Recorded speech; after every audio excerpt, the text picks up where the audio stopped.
Thank you, Dharni, for that kind introduction. As with all these events, I'm just going to be kind of the seeder of the conversation. I'm going to say some very basic things that a simple politician like me can see. And then I look forward very much to hearing from our distinguished panelists, who I'm very happy to share the platform with. So, we are in a very unique position in India today. Dharni, you spoke about some of the outcomes in terms of the increasing disparity of very few companies doing very well and the rest of the economy all the way down to the layman paying the price for it. Some of this, I think, is structural. It's not unique to India. It's not unique to this regime. If I think about it in my from the basics perspective, the nature of capitalism is to produce such winners and many losers. And this is a concept that has been explored all the way from, the Karl Marx manifesto onwards about the capital versus labor argument to, in more recent times, Thomas Piketty's Capital of the 20th Century and the statistics that show the return to capital continuously increasing and labor continuously decreasing. But there's something more profound about capitalism, which I think one of our Tamil Nadu government advisors, former Reserve Bank Governor Raghuram Rajan, wrote about, almost 20 years ago now, in a book called Saving Capitalism from the Capitalists. He said, in democracies, which are supposed to be the natural kind of political organization that supports capitalist models of economies, you very often find that you have huge winners, mega winners, who then become so big that they're able to game the system. Once they storm the citadel and build themselves a fancy fort, then they draw up all the bridges across the moats. And through lobbying and through political influence, they make sure that it's no longer a level playing field. And in that sense, the job of governments is to ensure that there is a level playing field, because in the long run, that is the right outcome, even in the capitalist model for society. And the actual capitalist model is corrupted by the winners and the early and mega winners in an economy. If we park that for a second and look at our country, the natural instinct of democratic governments, which is supposed to be to provide level playing fields, and the path that is otherwise being subverted by these capitalists, is done in spades once you start going away from democracy towards authoritarianism. And I think it's fair to say that if we were to use simply the words of the current Prime Minister when he was Chief Minister of Gujarat for the last 13 years, it's very clear that what has happened in the last 7 years and increasingly in the last couple of years is a massive power shift away from the states towards the center and away from the institutions towards a one or two man kind of nexus, which controls almost every institution of state and does it with scant regard for democratic norms or the constitutional constraints. But if you go from kind of a reasonably functional democracy with reasonably independent institutions towards a floundering one and towards a floundering democracy, but a much more on its knees economy, driven not just by the nature of authoritarianism, that it can remove the kind of efficient outcomes, because no one or two people are that competent, and no corrupted institution or swung or lack of independent institution can deliver the goods. So the natural outcome of authoritarianism is a losing proposition in economic and democratic experiences. So if that is the case, in the last 7 years, we can expand on that, and we can say this government did more than that. For the sake of drama, for the sake of megalomania even, we have seen events that have been so ill thought out, ill conceived, and so damaging to the economy that it's like digging your own grave. So beyond the normal capitalism issues and authoritarian problems, we have now arrived at a place where we have this unique kind of descent, where we had successively many years of a lack of growth. And people get angry, and there are two ways of governing. one that is very rarely used, which is to say, look, what have I done in the last 5 years or 10 years? Have I delivered for you? Are you happy? The Ronald Reagan kind of mantra, are you better off today? That's very rarely used in politics. Most often it is, imagine the consequences, rabble-rousing, demagoguery, fear-mongering, division. If not us, the world will collapse, the country will collapse, you'll be invaded. Othering, hatred, this kind of stuff.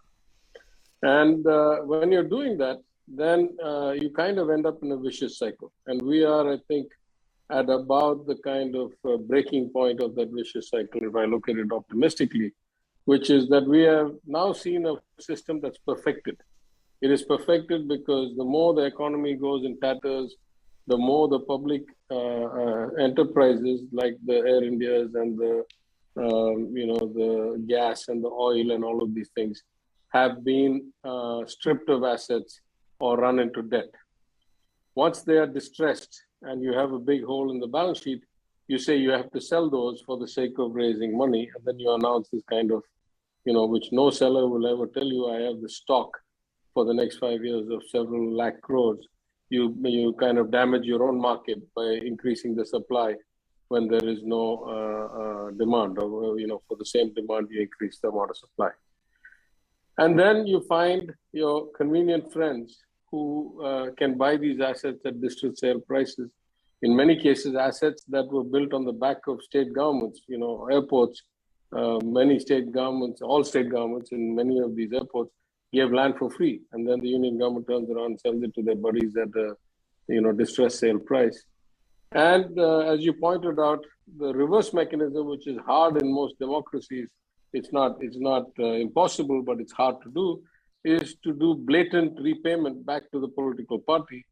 And that problem has been taken out through the introduction of electoral bonds. So once they have electoral bonds, they don't even have to cloak or worry about how they get paid back for handing out the gifts to their cronies. And so you end up with a situation where you have reached this extreme end of the vicious cycle where there's only about 4 or 5 people that matter, 2 or 3 crony capitalists and 2 or 3 politicians. The economy be damned, the quality of life be damned, democracy be damned. And all it is that they keep reinforcing each other. The problem with this is we can start to see the model fray, not just in the fact that the quality of life at the lower end of the spectrum or the rate of taxation, or as you pointed out, the percentage of income that's spent on energy or other things. But you're starting to see except the ultra rich, except the uber rich, even the mega rich are starting to flee the country. So if you look at the departure of kind of 10 millionaires, 100 millionaires, etc., that thing has accelerated tremendously in the last 5-6 years. I think there's a lot of data, and particularly in the last 2-3 years. So you have started to create this vacuum. You have these 2 or 3 people that control the economy, and then you have the bulk of society that is suffering real lack of growth. And because our population is still growing, we are going to have a very small pie to be divided by more and more people. So on an adjusted for inflation, adjusted per capita basis, we are seeing almost stagnation. This is the part of the economic cycle, let's remember, that we should have been seeing the 10-12% a year real growth that China did. And just to put that in context, in 1990, the per capita income between China and India was roughly the same. India was slightly higher than China. Right now, China is between 3 and 5 times, depending on which statistic you look at. So in about 31 years, that gap has just skewed immeasurably. And I think the real sad consequence of this is, none of these models are sustainable forever. Sooner or later, these models will break. The consequence is probably the loss of half or a generation, a full generation, in terms of the decade or so of lost growth, of lost progress, of lost jobs, of lost outcomes. But I think we have 3 or 4 mega trends converging where we have arrived at probably, at least in the modern era, after the kind of robber barons of the United States and so forth, we are probably seeing this kind of ultimate outcome of crony capitalism, at least in a country this large. I don't think it's been seen before. Now, one could argue that it's hard to separate the industrialists and the Communist Party in China, which is probably true. But at least the average citizen's outcome has improved quite a bit. Here, our average citizen's outcome has actually been retarded for the last 7 years. And so the consequences of this crony capitalism, I think, are quite severe. And this is quite an extreme example.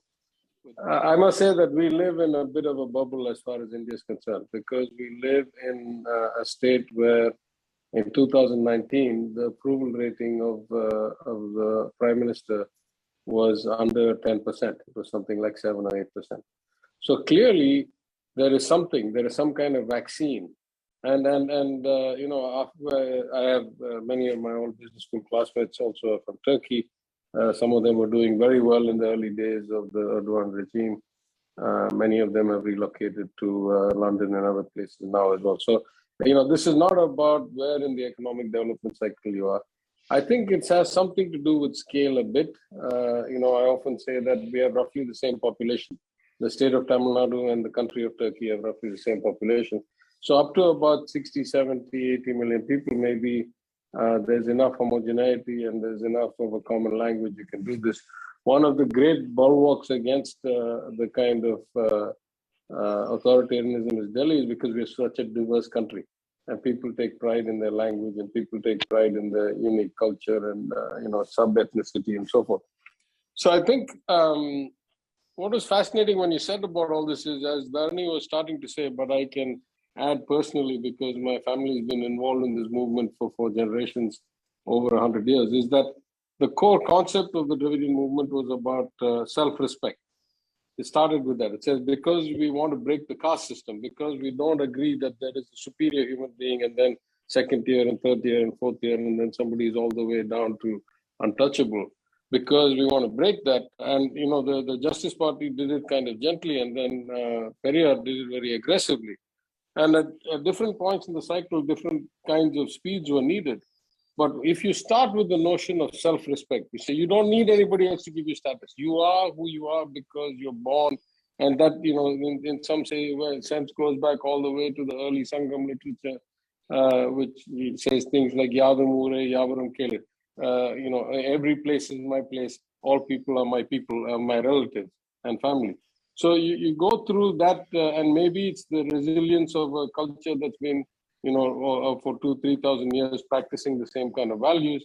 But in the last 100 years or so, the whole notion of politics in Tamil Nadu has started with self-respect, self-determination, self-governance, autonomy, federalism. It starts from that core identity. And so if that is the basis, I think, you know, not only can we explain why we stay relatively independent of the machine in southern India and in the more developed parts of the country, we can also see that this machine is not invincible, right? In state elections, I mean, in Bihar, for example, but for the rigging of the polls and the kind of subterfuge with the counts and so forth, the election was probably lost, you know, by the ruling regime. And certainly in state elections since 2016-17, I think after UP, the BJP and its allies have not really won a resounding victory in any state. They've been able to buy power after the election. They've been able to buy majorities, you know, because they have that much money, and that's where the crony capitalism comes in. But the people have not yet been that kind of brainwashed. You know, the people maybe at the Delhi level, or I mean at the union level, they say things like that. But if there's no wake-up call that comes from a pandemic where you see bodies floating down rivers and piled up on the sides of roads, then surely it's harder to you know, imagine anything else that would be a wake-up call. But I think I love this concept of going back to the notion of dignity, because when I, for example, wrote the 100-year, the centenary anniversary speech for the Justice Party, I said maybe we redefine self-respect as the right to a life of dignity, you know, because at some level we've broken the caste system a bit. And it's not gone, but it's improved a lot, at least in Tamil Nadu over the last 100 years. And a right to a life of dignity, which means that you can live as a kind of, you know, without having to debase yourself for the sake of just enjoying a basic lifestyle, and that you're treated equally and with the kind of consideration that all human beings should give each other, which really ought to be the core of Hinduism for that matter, except for the Hindutva kind of fanatics. So, this is the seed possibly that explains, A, why the BJP has not been able to, or rather the Modi machine has not been able to subsume all the other narratives in the country just yet, and B, the building block of how do we get out of this, because we have live examples. We can see places where it just doesn't take. Now, some of that is a language barrier, right? It's very hard to mesmerize people in a language they don't understand. But some of that is also a core value system that has been so ingrained in our identities, in our ideas of ourselves, that we simply will not let all these other things extraneously sway us. So I thought that was fascinating as the basis for the beginning of the end of this kind of authoritarianism. I think this is exactly the lines that we are thinking about, and there's a convergence here, right? What I said to the chief minister after we won this election, we came to power, I said the governance ahead of us was so bad and was just propped up by Modi for his own benefits, that being better than them and being able to win another general election in 2024, like we won in 2019 with a 23 or 24% margin, wipeout, right? Complete wipeout, is not the hard part. I mean, and I said this actually in 19. In 19, I told him, I'm not worried about winning 21, I'm worried about governing after we come, because they've cleaned the coffers and poisoned the well. There are very few good officers and bureaucrats left. In 21, I say the same thing of 24. I said, I'm not worried about winning the 40 seats in Tamil Nadu and Pondicherry. Our job is to show an alternate model, show the model of a government and the governance structure and outcome that we can say, why should you settle for not having food, not having jobs, not having medical treatment, and yet have the jingoism and this kind of false pride of Hindutva or othering or hatred of Islam or whatever. You don't have to settle for that. There are actually governments that can deliver for you. Then there is such a thing as retain your self-respect, retain your dignity, participate in the process, and get good jobs for your children, and get more food, and get better houses, etc. Now, we have to be very clear, right? Somewhere in this fascist model, one thing that was not clear to me over time has become clear. They are very, very brilliant. For the first 5 or 6 years, what the union government did, it took away all the taxation power from the states, took it to the center, shifted all the revenue towards cesses and surcharges and all that, which they don't share. And then using the data, have transferred about 5.25 trillion rupees directly to beneficiaries at the bottom of the pyramid. And they pass that data to their political parties. And then those people, and their infrastructure and the organizations, and those people go and remind the beneficiaries at their house every day, Mr. Modi gave you free gas, Mr. Modi gave you free rice, etc. This is why that story played, or at least, even whether it plays today, I don't know, but it played in places like UP and Madhya Pradesh and Bihar, and places where they really benefited from those transfers. Most of our state was not eligible for those transfers. So very, very little of that money came here, and there was no story to tell. You haven't done anything for us, because what you're doing for the people in the Hindi belt was done here 30 years ago or 40 years ago, and we have gone past all of that.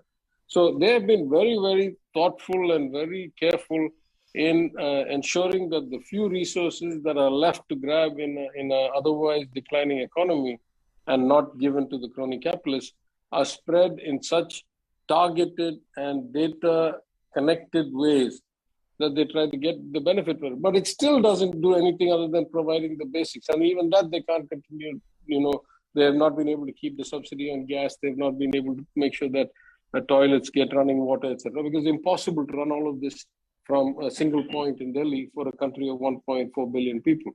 So I think the model is what it is. It has a sway that we cannot explain, I cannot explain.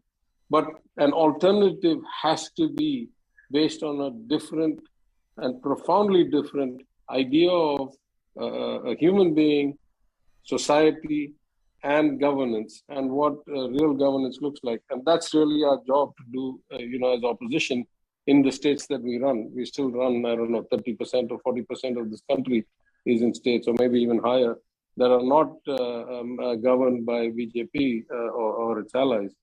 And so that's really the best thing we can do for 24, in my opinion. So thank you so much, sir. With this, we'll go to question answers. So there's a question from Parthi Bankia, and I think I will direct it to the Honorable Minister. It's more on privatization. And he says India doesn't have money for good investment.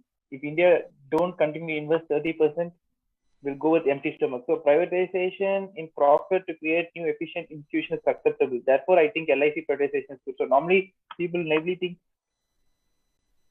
Yes, so could you please answer this question, sir? Yeah, listen, privatization is like post hoc trying to fix a problem, right? There are certain sectors in the economy. Let's go back to the original title, mixed economy. That's what we were. We were an economy where some things were with the government, some things were in the public sector space, some things were in the private space, and most particularly, a lot of things were in the cooperative space, meaning owned by the members themselves. More than most countries, India had a cooperative sector, and Tamil Nadu in particular has a big cooperative movement. My father, my grandfather, during their political and legal careers, contributed a lot to that. So I'm not sure that selling one long-term asset is the solution to a structural economic problem. Right? In Tamil Nadu, for example, we're talking about we should change the nature of financing of assets in the first place. Those assets that will never produce revenues and are intended to be 100% social good, classrooms, toilets in schools, Anganwadis, that is childcare centers. These should be 100% equity funded by the government of Tamil Nadu as they are now. But were I to build ports and bridges and airports, why do I give the land and the government builds it, then they privatize it at a distressed sale price? Why don't I start with the private-public partnership or a build, operate, transfer, or the hybrid model they now have for highways? So the long-term solution is not based on privatizing or not privatizing one asset. And my concerns about privatizing, I've stated very clearly, two or three. There are not enough normal buyers in the market. You have skewed the game. There are only crony capitalists left to buy. You have dropped the valuation of all these assets much below where they were in 2014. Consciously or subconsciously, they've been run into the ground. Number three, nobody announces a pipeline of 15 trillion or 50 trillion and then starts to sell 50 billion at a time. It's the opposite of what anybody's supposed to. Ironically, the world is awash with liquidity, right? Every central bank has been printing. I mean, I'm saying from my days as a banker, there's probably, between 2008 and now, there's probably $4 trillion of excess liquidity compared to what 2000, I'm saying adjusted for the scale of the world economy and GDP and all that. There's probably $4 trillion of excess liquidity sloshing around the world. And what the advanced countries discovered is that when there's that kind of money, you can't control. You can print it, but you can't control where it goes. You print it in the hope that it props up your economy and creates jobs and all that, but it doesn't do that because it ends up in the hands of the rich and the mega rich and the big investors. And so that money goes seeking asset valuations in emerging markets, in real assets, in the market assets, in Asia and in the Middle East and in Africa and all these places. So everywhere the world is awash with liquidity, and at least as far as India is concerned, the kind of diversification out of China trade that almost all in the world are looking at right now is a golden opportunity. We could be attracting investment, like unprecedented amounts of investment, except for the fact that the government has already decided in Delhi that they want now Atmanirbhar, they want self-dependence. Can you imagine, in this day and age, we're the biggest importer, we can't run our economy without importing oil. They want self-dependence. And that is another feed to the crony capitalists because they can't compete at a global scale. Right? It's very hard for them who compete based on. I had a friend of mine, or rather a fellow bank employee at my previous bank, and he says, if you look at the countries of the world and look at people who have made it very big in a very small time, the billionaires who have come within a generation, just go and classify them into sectors. How many of them made it in software? How many of them made it in internet? How many of them made it in energy? How many of them made it in petrochemicals and oil refining? How many of them communications? And then you see which are these sectors that are heavily regulated. And the overlap between heavy regulation and get rich fast tells you that you're living in a kind of crony capitalist economy. And in other places, it will be in highly competitive sectors, where the Apples and the Googles of the world make money. So on that basis, he had already said India was, and this I'm saying is like 2014-15, was already high on the scale of crony capitalism, and it's just like blown through the charts now. So the system is designed to not benefit from the global capital, and selling assets at this day within the internal ecosystem of the crony capitalists, I'm not sure is the smartest way to raise money. In fact, I'd say it's a particularly bad way to raise money. Thank you so much, sir. I will now allow Mr. Pugul Gandhi, my colleague in DPF, to speak. I have a question and comment to both the panelists, particularly in the Indian context to our Honorable Finance Minister, Dr. P.T.R. Thiagarajan. Of course, this is one of the best books anyone can have read in their lifetime. It very clearly crystallizes the 7 steps how to lose a country. Anyone who reads will undoubtedly think that the author is talking about their own country. It has got such a universal application. But here the thing is, the 7 steps which is mentioned in this particular book, that is step 1, create a movement. Step 2, disrupt rational, terrorized language. Step 3, remove the shame. Step 4, dismantle judicial and political mechanisms. Step 5, design your own citizen. Step 6, let them laugh at the horror. Step 7, build your own country. Honorable Finance Minister may agree with me that we have, in India, we are in step 5, in fact. Step 4 has been completed, dismantle judicial and political mechanisms. We are in step 5, where the ruling dispensation is trying to create its own citizens. Since India is too large and complex, maybe 20% they have succeeded. 20% of the population has been converted into their own citizens. Now they have to go to, and these 20% will apply to step 6 also. That is, they will laugh at the horror. And the last one is build your own country. They are waiting at the gates of Troy to get inside. But here the question is, when we say 20% of the citizens have been designed to be their citizens, though it appears to be too less, any election is determined by roughly 30 or 32% of the votes. In such a case, 20 or 25% is large number. How do you, that is, this question is to Honorable Finance Minister, sir. How do you feel that with this 20 or 25% their own citizens, we will be able to take on them in 2024 elections? Because as rightly told by the author H. Tamal Quran, it is not that rulers or the governments can be removed by votes. People think like that. I'll just say one thing. In my optimistic moments, I think to myself, surely everything comes to an end sometime. Even the fascists didn't last forever. And so it's only a question of time. In my pessimistic moments, I think, well, the people get the government they deserve. Who am I to say I know better than them? Thank you so much. We have a question from Sangeeta. So Sangeeta, you could just go ahead and ask a question. One of the things that I felt was really missing, not from Turkey, but from politics in general, is the real human connection element. Because we sit here in politics or in any system, whether it's medicine, I'm a medical doctor, and we sit here in all these different systems and we say, hey, we know what's going on at the grassroots level, we know the people, we know this, and we know what they need. And that's so completely untrue, because until you actually go out and connect with these people that you're so-called, making policies and designing policies for, that maybe they can adopt, maybe they cannot adopt.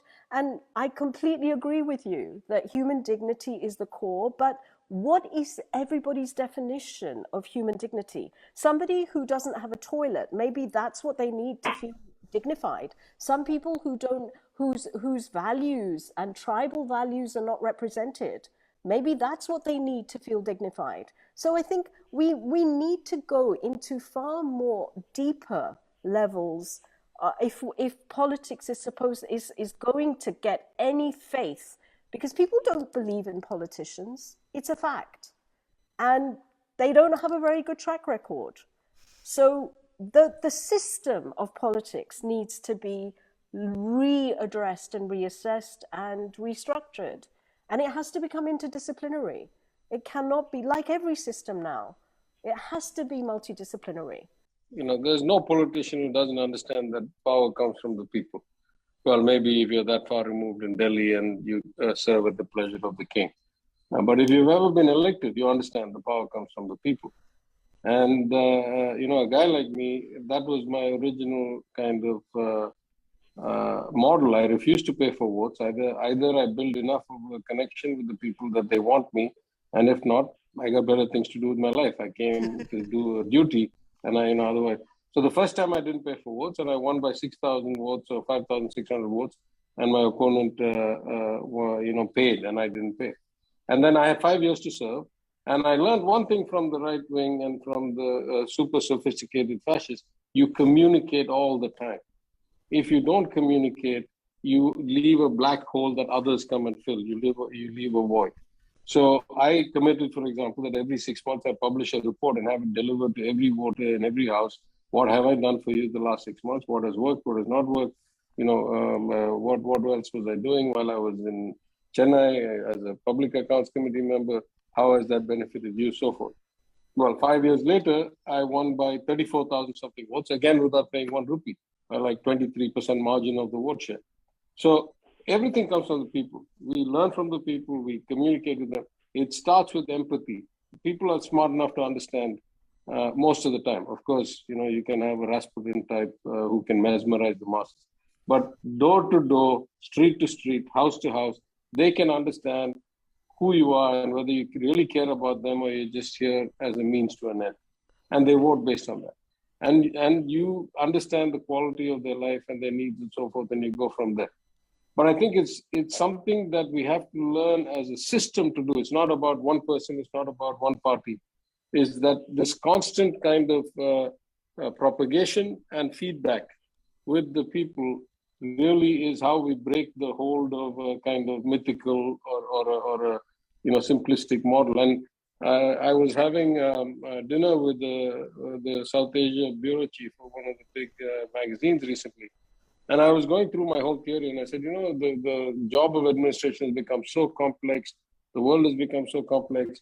And so most governments are not competent. The correlation between being a good politician and being a good administrator, very, very low. The skill set required to do either has very little overlap. And therefore, we find that the default outcome for governments is failure. And if failure is going to be the outcome, then you may as well resort to jingoism, to rabble rousing, to othering, to everything else. And he said something which I had not really thought about because I guess, I've had a relatively easy life. Where he said, actually, being a citizen has become much harder. And I think that was one of the points you made earlier about, this doomsday kind of mentality that has set in after the financial crisis, after the pandemic, even more so. And so people are really worried and people are really concerned. And they are looking for either ideally hope, and if they can't get hope, for some reason to explain why they are so badly off. And then, that gets easy for those who want to stoke their emotions and so forth. So I think connectivity with the people, I'm not sure for wisdom or not, but to express empathy and to understand their situation is the core of all politics. It always has been. And that has to be the basis for improvement or changing. If you want to win elections, you got to get in the minds and hearts of people. The minds used to be enough, but now the hearts have to be as well. So there's a question on freebies which I would not answer. So I think that question is from Anonymous. Certainly he says reduce freebies, but I think to him my answer would be Honorable Minister has given a very good interview to The Week where he said freebies are investment for the future. I think you could refer to this interview of his to The Week. So there's a question from Mr. Ghosh. So with mainstream opposition parties in India being accused of taking to a softer version of communal politics of the governing party, how would we see the emergence of an alternative model of politics? Given the fact that a major chunk of donation for political parties come from capitalists, how do we curb down systemic crony capitalism? Yeah, I would say only, I don't want to go into the first part. It's too complex for a couple of minute answer. But the second part, I'll say very clearly, right? Capitalists, by their definition, are self-interested beings. They are not thinking about the greater good. And at some point, I've argued that it's not their job to think about the greater good. The whole Adam Smith notion of industry and economy, and that each man working in his own interests effectively has the invisible hand that optimizes outcomes. Capitalists embody that.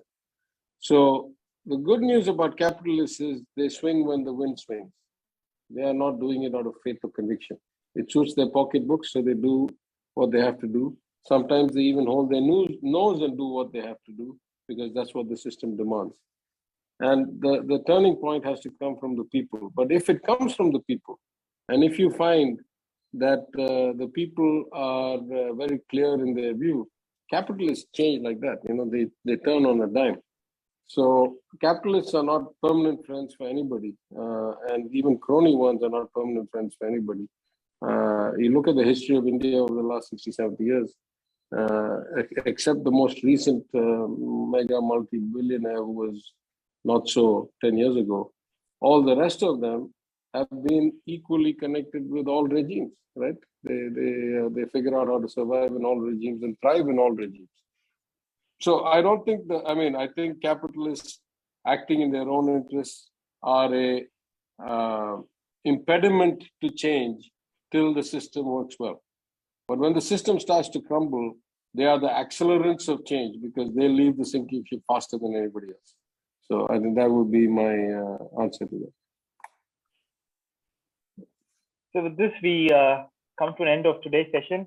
I would like to profusely thank the Minister for his time, in spite of his very busy schedule, for coming and joining us.